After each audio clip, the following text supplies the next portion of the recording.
Welcome to Let Me Fix This. Enjoy the video. You start by getting modern tools.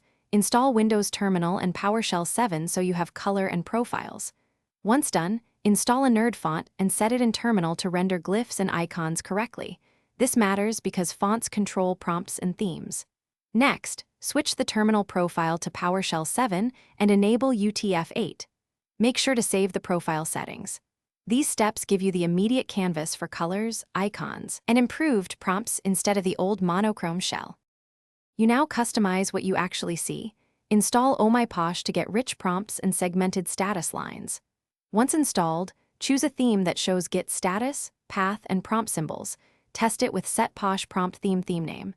Then add a matching color scheme in Windows Terminal so text and background contrast well.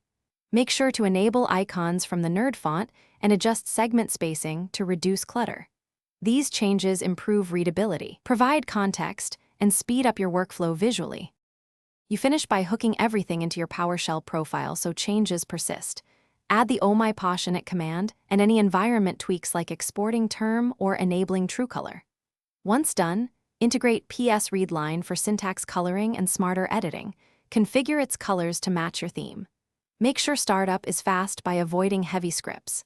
If something breaks, check that Terminal uses the nerd font, UTF-8 encoding is on, and your profile contains the correct initialization. Thanks for watching. If you found this helpful, don't forget to like and subscribe.